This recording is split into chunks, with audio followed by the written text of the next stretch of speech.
Hi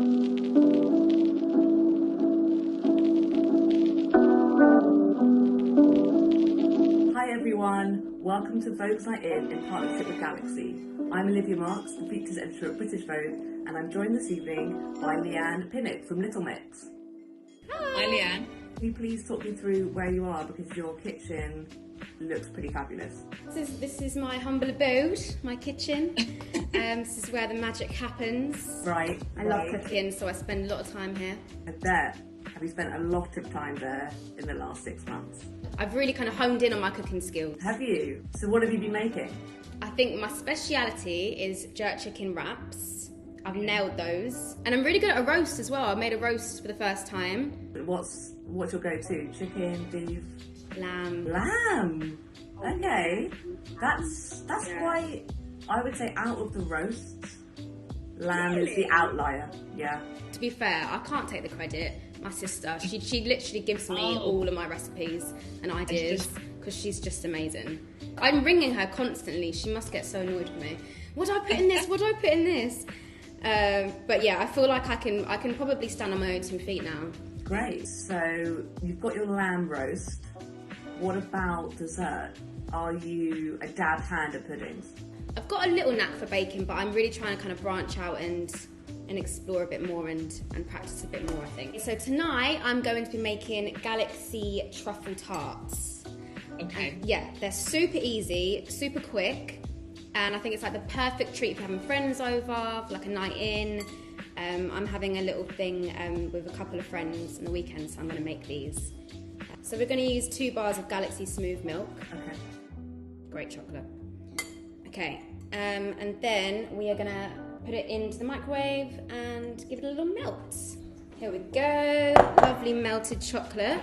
How long did you pop that in to melt for? But I think put it in for like 40, give it a stir, and then put it in for another 10, and then it's fine. Yeah. You just got to be careful because burnt chocolate isn't the one. It's not the one. And then, you know, you've waited two bars of Galaxy smooth milk, and no one wants to see that. So now I'm going to mix it with some puffed rice, which is one of the best parts because it just, I mean, you could just eat it from the bowl. Literally. Yeah, that is the risk. This reminds me of being a kid at school. I know, right? Is this slightly more tricky? Well, no, not really. It's what I'm saying. This dessert is so easy. I was surprised because obviously they look really intricate at the end, but yeah, it's quite an easy thing to do. Even better. So that you're stirring the puffed rice into the Galaxy. Look at that. Oh. Is cooking on screen more or less stressful than singing live? More stressful. No, it is. I made food for the girls in the group. So we did like a little come dine with me series. Wow. I won, of course, but but I cannot tell you how stressful it was. Starter, main, dessert. Oh my gosh. Yeah. I was flapping. And then you were all rating each other? Yeah, so then we scored each other at the end. That's quite stressful as well. I hope no one got upset. Do you know what? Everyone did all right actually, which I was quite shocked at. Yeah, everyone did okay. Jessie's really bad at cooking, but she really surprised us. She made like a Thai curry, and it was actually really nice. So next we're going to divide this mixture equally into a cake tin, which I've lined with cling film. So I'm just going to get that out. Okay. Okay. So here's my cake tin. Oh, this is the worst bit, trying to get the cling film in. Why do they make it like this? And I always lose the box as well, so it just comes like this now. Okay, so you literally just push it into each part of the cake tin like this. Yeah. Okay, so I'm gonna get a spoonful of the mixture and put it into the cake tray. And then you literally just want to use the back of a little spoon, that's what I did, and then just kind of smooth it into the sides and onto the bottom to basically form a little tart. So Leigh-Anne, I hear you got engaged during lockdown. I I just had a little freak out. Where's my ring? No, it's upstairs. Oh my God. You've melted it in the chocolate. Oh my gosh! No, it's upstairs because it's quite big and it's amazing. Bless him. But I get scared because when I'm cooking and stuff, I don't want to ruin it. So yeah, it's safe in my room. How did it come about? Were you expecting it? So it was our 4-year anniversary, and we obviously couldn't do anything, so I was just in the house, and then these people just came into the garden and started building this, like, it was like a walkway of fairy lights, and there was candles, and it was an outdoor cinema. How lovely. And did you watch the film? Yeah, so we was watching the film, and then it cut out, and then it was just like pictures of us, wow. yeah, and like our song was playing, and it cut out and it just said, "Will you marry me?" And he was on one knee. Ugh. That's very sweet. I know. He did so well, bless him, because I think he's not really like the most romantic person. So something like that was just like, wow, like, yeah, he really smashed it. I've had my wedding planned since I was a child. Okay, so, you're one of those, got it. It's all planned, ready to go. But yeah, so I kind of wanted to give myself time to get it all together, but I want to do it in Jamaica. Yeah. And I think it's probably going to be 2022, so we've got a bit of time. Maybe. Yeah. That's very sensible. Yeah. know. But I'm not going to lie Yeah. to you, colours, everything, it's all planned. It's all done. Yeah. Have you got like the scrapbook and everything? Yeah. Have you? Yeah. I wanted to do it all like just properly, and yeah. I even got a book about getting married, and I read that in like the first day. Right. Bridezilla me, honestly. Now we have to set these in the fridge. Okay. So I've actually made some already. Here's some I made earlier. I've always wanted to say that. I know, I always wanted to go on Blue Peter, but I know. it never happened for me, so it's a lifetime disappointment. Oh, actually, we have been on Blue Peter, us girls. And because I always wanted to get the badge, but I've lost it. Aside from getting engaged, you've also been making a documentary. Can you tell me a little bit about it? Yes, so I am doing a documentary about racism and colourism in the UK. So I've been filming for about 4 months and I'm nearly done with it. And I think it's going to be out around January time, early next year. I just think racism and race, like for the first time in my lifetime, the whole world is talking about it. And I never actually thought that was ever going to happen. I remember my mum saying to me, when I told her I was going to do the documentary, she's like, yeah, Leigh-Anne, that's amazing. This was before the movement. She was like, yeah, that's amazing, but no one cares about race. Like, no one cares about racism. And that was kind of like the horrible reality of it. So yeah, it does feel amazing now that finally people are starting to listen and understand. And I just think this is a really important documentary and something that just the conversation needs to keep going, basically. How did the project come to be? I've been in talks about doing it for quite a while. It's something that I've always been passionate about it and about black rights. And it was like the last couple of years where, like my experiences, I kind of started to understand why I was feeling the way I was within the group.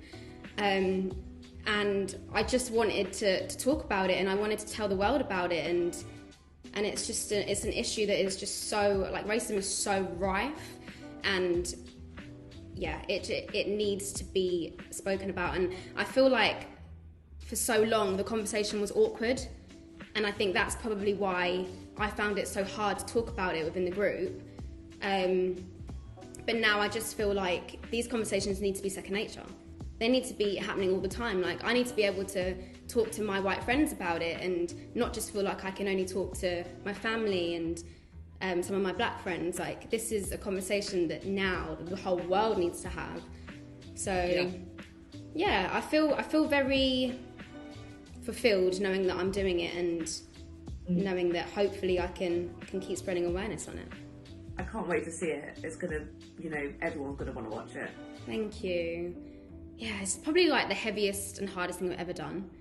And like my mum and my dad were filming with me, and they were like, Leigh-Anne, God, is it over now? Like, we just need to just rest and relax and just not think about it. But it's, yeah, it is really hard, and I need to give myself like breaks as well and kind of step away from it. I literally come home and I just play The Sims and I just have to numb my brain. How did it feel putting yourself out there in such a way when you're used to kind of singing on stage or in the studio? It was really strange, and so I put a video out just kind of speaking about my experiences with my race, and I was really scared because the reason I didn't want to speak out was because I was scared of losing fans.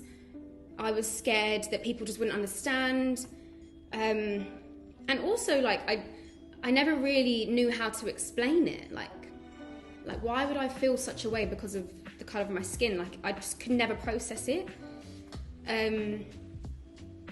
So yeah, I just think I'm really happy that I did it, and I put it out there, and people finally know what I was dealing with.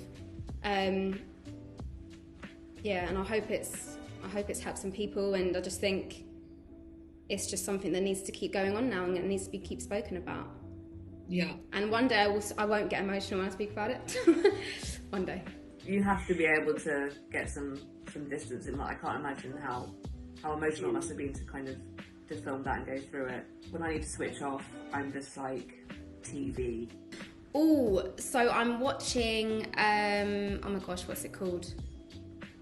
Oh my god, what was I watching last night? What's it called? Oh, The Fall. Have you seen The Fall? I have seen it, yeah. I saw it first time round. And you don't like it? I do like, I mean, is it one to like? It's so nasty, isn't it? Oh no, it's horrible, yeah, like, it is horrible. But it's good, it's a good thriller. Yeah. I mean, Gillian Anderson's, you know, looks fab in all those silk shirts and pencil skirts. Yeah, She looks great.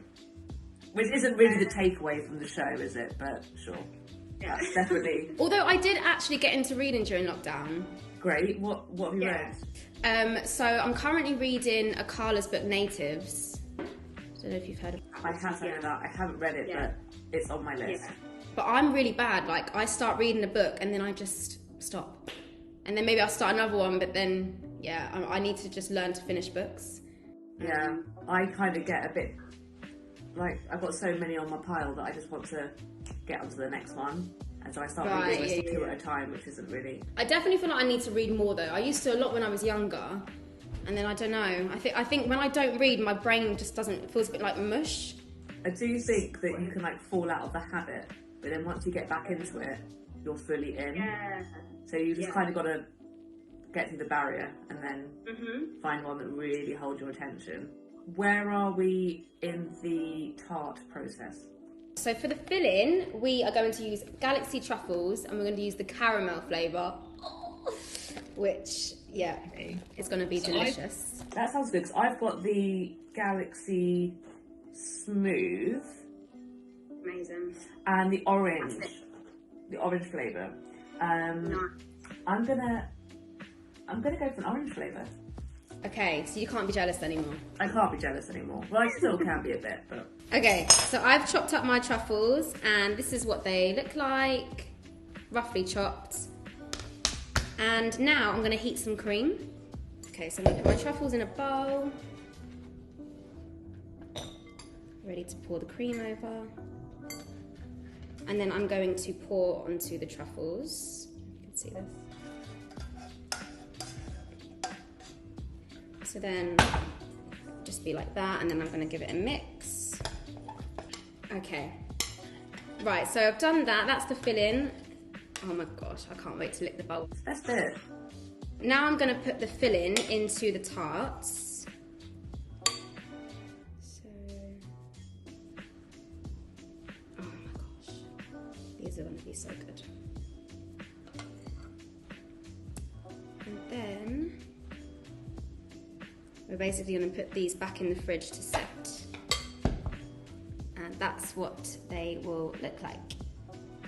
Great. See? So how long are they going to go in the fridge for? 4 hours, I'd say. But overnight is probably easier. So here's some I made earlier. Look at these. They look amazing. Truly professional very tasty. You know what? You should wrap them up in some cellophane, a little ribbon, maybe chuck a couple of truffles in. Perfect gift. Or, to be honest, I would totally love to receive a box of these myself. They're so good, aren't they? And who would have thought that you can make a whole dessert out of them as well? Very good point. I might eat them now. Yeah. Are you going to take a bite? I feel it. Okay. I've been waiting to do this. Oh, wait. I feel like a creep watching you do it. Nigella. Yeah, this is your Nigella moment. I can't. Okay. Oh my god. You know what? I heard the crunch of the puff rice, and I get that sounded good. I know. I'm not just saying this. They are banging. Oh my gosh. Wow. Okay. I'm definitely making these again. Yeah. And easy enough for Jessie. Easy enough for Jessie. Even Jessie can make these bad boys. I am. Leigh-Anne, I'm going to leave you alone with your delicious Galaxy Truffle tarts. I'm very jealous. It's been wonderful to talk to you, and I hope to again soon. Yeah, thank you so much. Nice to talk to you. Have a good night. Mwah. Bye.